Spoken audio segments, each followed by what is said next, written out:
Parce qu'un bon ami, c'est celui qui est capable de dire, ah mon ami, ton œil est un peu penché, il faut redresser un peu. C'est ça un vrai ami. Donc tout le reste, là, sont les suiveurs. Et en fait, j'étais dans un pays où les gars, tu vois, non, il fallait s'affumer. Autant les soirs qui étaient sortis, il fallait démontrer que toi aussi tu es chouko. Il fallait que toi là tu démontres, tu vois, non?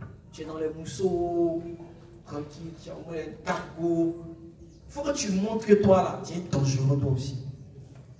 En fait, en voulant suivre les autres, je suis devenu quelqu'un que je n'aurais dû pas devenir en fait. Ce que je vais vous faire comprendre. Beaucoup de personnes qui sont assises ici là, vous n'aimez pas qu'on marche pour pied, ce sont des blessures que vous avez. Tellement que j'avais été écrasé dans ma vie là, je ne voulais plus que quelqu'un m'écrase. Je ne voulais plus que les gens me rabaissent. Alors je me suis forgé une carapace. Dès que tu ne veux pas l'éteindre, c'est de là à là. Il laisse pas pour moi l'éteindre. Mais en fait, je ne savais pas que c'est parce que j'étais blessé intérieurement que je réagissais comme ça. Si vous comprenez. C'était une blessure qui m'avait envoyé. La plupart des gens qui sont orgueilleux, fouillez bien. Ils ont été blessés quelque part dans leur enfance. Soit ils ont eu l'absence de l'amour de leur père, comme c'était mon cas. Mon père est mort très tôt, me laissant au monde ici. Et ça a ouvert une blessure dans mon cœur. La plupart de certaines personnes, vous allez voir que soit les papas les aiment pas assez, ou soit les mamans les aiment pas assez. Et vous allez voir que ces gens, des types de personnes là, quand ils sont dans une famille, ils sont obligés de forcer. Ils sont obligés de tout forcer. Eux là, peu importe le bien qu'ils font, on ne va jamais dire que c'est bien. On va trouver toujours quelque chose à ajouter dessus. Même si tu as la assiette, on te dit que y a un petit point noir caché quelque part. On ne va jamais te féliciter pour ce que tu fais. On va toujours te rappeler tes défauts. Et la plupart de ces gens, quand ils commencent à grandir, qu'est-ce qui se passe? Ils commencent à développer ce qu'on appelle des blessures intérieures. Et ces blessures-là, tellement qu'ils ont été blessés. Et puis ces gens-là, qu'est-ce qui va se passer? Pour la plupart, si ce sont des filles, vous allez voir qu'elles vont commencer à devenir beaucoup enfermées chez elles-mêmes. Et puis, on commence à devenir poli. Ça, c'est pas parce que les femmes a connu garçon qui devient poli. Ça n'a rien à voir avec ça. Souvent, c'est sa psychologie. Parce qu'elle réagit comme un animal qui est blessé. Parce que l'animal qui est blessé, généralement, il fait quoi? Même si tu t'approches de lui pour lui apporter de l'aide, tu fais quoi? Il a envie de foncer sur toi. Parce qu'il ne sait pas à qui faire confiance. Et vous allez voir, il y a des gens qui sont assis parmi nous. Ils n'ont confiance en personne. Ils ne croient en personne. Parce que pourquoi?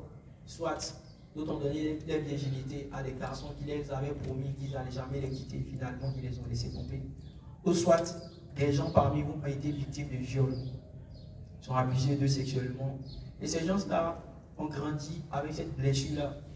Et cette blessure-là est dans leur cœur. Personne ne sait ce qu'ils vivent. Mais pendant qu'ils se retrouvent dans les champs, pendant la nuit, vous allez voir que ces gens, des personnes qui s'asseyent et ils pleurent. Ils pleurent. Ils se sentent incompris dans la société. C'est vrai, ils vivent dans la société comme nous, mais ils se sentent incompris. Personne ne les comprend. Personne ne les comprend. Personne ne les comprend. Et ces gens de personnes-là, ils ont l'impression que Dieu est contre eux. Ils ont l'impression que le monde est contre eux. Parce que tout ce que les autres obtiennent facilement, eux, ils l'obtiennent difficilement. Même en classe, ce que les amis comprennent facilement, lui, il comprend ça difficilement. Il a une difficulté à assimiler toutes choses de la vie. En fait, ce que je te dis, c'est que c'est parce que tu as une grande destinée que ces choses-là t'arrivent. Tu as une grande destinée que ces choses-là t'arrivent. Pourquoi ta mère et moi assez tôt, pendant que tu étais en fleur d'âge, que tu avais encore besoin d'elle? Pourquoi Dieu a permis ça? Au début, j'en voulais tellement à Dieu que mon père soit décédé. Et un jour, j'avais réalisé que si mon père n'était pas décédé, je ne serais pas devenu ce que je suis devenu. Il y a certaines blessures qui arrivent parce que tu dois devenir quelqu'un. Quand vous allez regarder le dessin animé Naruto, il fallait que Jiraiya meure, que Naruto devienne quelqu'un de trop puissant. Parce que si Jiraiya n'était pas mort, Naruto n'allait jamais aller au monde Midoko, il n'allait jamais arriver là-bas. Vous voyez? Mais parce que son maître est mort, ça a créé une blessure émotionnelle en lui. Et ça a suscité en lui de la force pour pouvoir apprendre et pouvoir devenir, surpasser les occasions, pour devenir aussi puissant. Donc ça veut dire que dans ta destinée, il ne faut pas regarder les blessures, les gens qui ont fait du mal dans le passé. Il faut regarder toutes ces choses-là comme faisant partie du projet de Dieu pour atteindre ta destinée. Il ne faut pas haïr quelqu'un. Il ne faut pas haïr quelqu'un. Parce que si tu te mets dans ta vie à haïr les gens, tu vas haïr tout le monde. Même les moustiques, tu vas les haïr. Je répète, même les moustiques, tu vas les haïr. Il y a des gens, vous allez les voir, ils sont tellement malheureux de l'intérieur. Tout ce qu'ils demandent, demande juste un peu d'amour, c'est tout. Très souvent, vous voyez les filles dans les classes qui sont impolies. Très souvent, c'est un manque d'affection. C'est un manque d'amour. C'est parce qu'ils manquent d'amour, en fait. Vous allez voir, il y a des gens, les parents, ils ne s'entendent jamais à la maison. Chez eux, à la maison, c'est toujours par là. Mais soit les papas ne s'occupent pas de leurs mamans. Vous allez voir, ou bien ces gens, des types de personnes-là, les papas frappent les mamans. Mais vous allez voir que soit les papas abandonnent les mamans. Vous allez voir que ces types de gens, généralement, ces types de personnes, sont généralement des personnes qui ont subi des blessures intérieures dans le passé. Et tous ces éléments, tous ces catalyseurs-là, vont engendrer quelque chose de profond en eux. Amen. Vont engendrer quelque chose de profond en eux. C'est vraiment important dans la destinée. Ça va?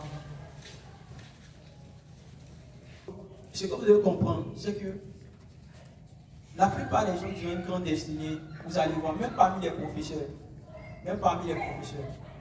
vous allez vous rendre compte que les professeurs les plus sévères, les professeurs les plus durs, en réalité, ils ne sont pas méchants. Très souvent, ce sont des gens dans leur enfance là, qui ont eu une enfance très compliquée. Quand moi j'étais à l'école ici, il y avait un professeur, personne ne comprenait. Et moi j'ai dit, lui là, il a une blessure intérieure. Les gens ne me croyaient pas. J'ai dit, lui là, il a une blessure intérieure. Et un jour, on est venu en classe, et puis il a commencé à parler de son enfance. À quel point sa maman le frappait tous les jours. À quel point sa maman le bottait tous les jours. Quand il nous a raconté son histoire, j'ai compris que c'est de là qu'il venait sa blessure intérieure. Il disait que quand ses frères faisaient quelque chose, on ne les faisait rien. Mais quand c'est lui, on le frappait tout le temps. On le bastonnait tout le temps. Et ça fait que quand il a commencé à grandir, il a commencé à se renfermer sur lui-même.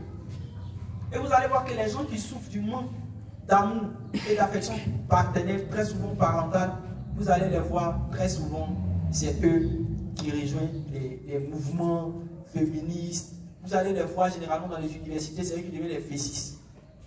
Parce qu'en réalité, ils ne veulent plus vivre les frustrations qu'ils ont vécues dans le passé. Est-ce que vous comprenez ce que je suis en train de dire? Et vous allez voir que très souvent, ces gens, le type de personnes, en amitié, ce sont des gens possessifs. Ou bien ces gens, les types de femmes, vous allez les voir, en amour, ils sont très possessifs. Ils sont très possessifs.